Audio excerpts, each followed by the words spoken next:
What is up, guys? Zan for Forward Progress Madden. In this video, we're going to break down what I think is the best shotgun halfback slip screen in the game. We are back in Buffalo Bills offense. This is pretty much the offense that I run all the time. Just a quick reminder, if you guys don't watch me, take a look at my Twitch channel, twitch.tv/Forward Progress Madden.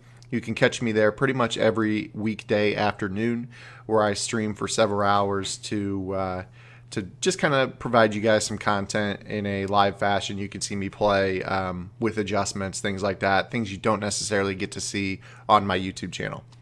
So on to the video, we're talking about the best halfback slip screen in the game. Now, just briefly, what makes slip screens good is that a lot of players like to run zone blitzes, and the slip screens do a good job at beating those type of coverages. The issue is that if your opponent goes to man, the man coverage, typically if it's a DB or a very aware inside linebacker, that man coverage typically gets to the running back and they aren't able to block him, and it's a tackle for a loss in the backfield. This slip screen, however, alleviates any chance of that happening, and here's why.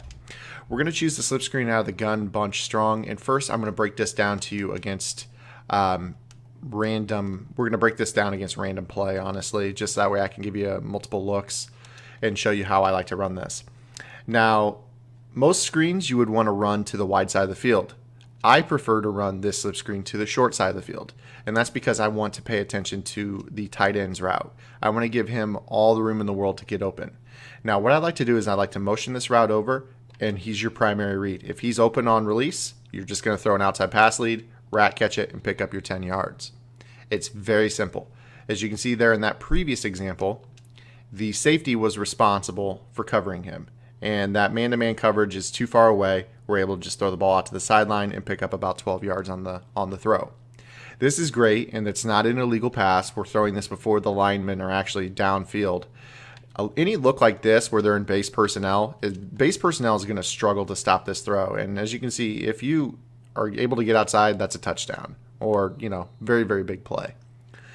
The things that stop this route are zone coverage, particularly cover two, where the outside corner is not pressing the X receiver. If that outside corner is in a flat zone and presses the X receiver, you are still going to throw it just like this. And that was actually man coverage. And as you can see, what we're talking about, while man coverage can stop the slip screen portion of this play, it does not stop the slant out portion of this play.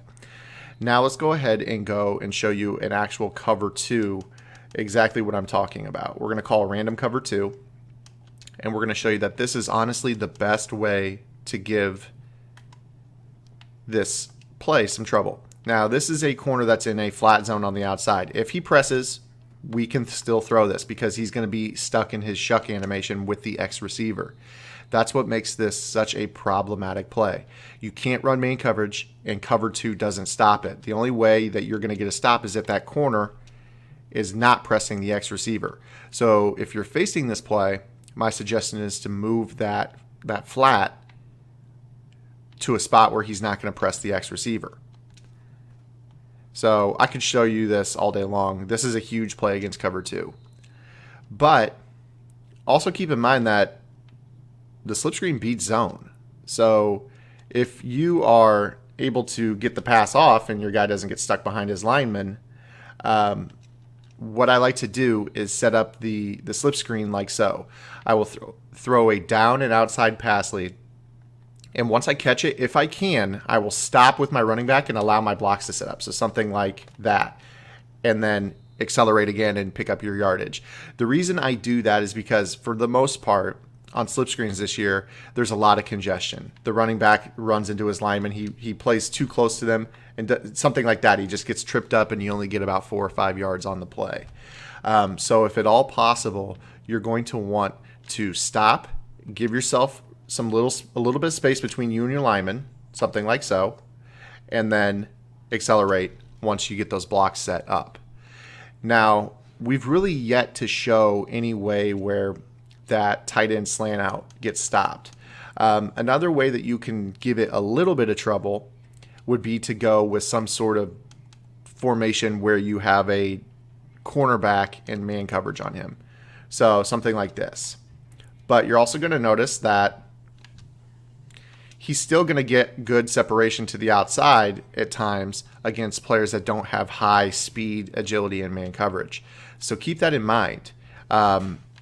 If it's a corner, yes, good job covering it. And that's honestly the best way to do it, is some sort of dime, dollar, quarters, two-man under. The only issue is that, you can run the ball against some of these sets where they have a softer box, more cornerbacks on the field, things of that nature. If it's a outside linebacker in base personnel, so I'll run this play again. An outside linebacker in base personnel and man coverage stands absolutely zero chance at defending this. And here's what I mean. We'll call two-man under, and we'll motion Graham over. And you're going to see that this outside linebacker is toast. It's night and day difference between what a outside linebacker can do to defend this in man coverage versus what your third or fourth corner can do. So keep that in mind. If you guys like this video, please give it a thumbs up, and I will see you guys tomorrow with another Madden 17 tip. Until next time, this is Zan. Get in the lab, and good luck.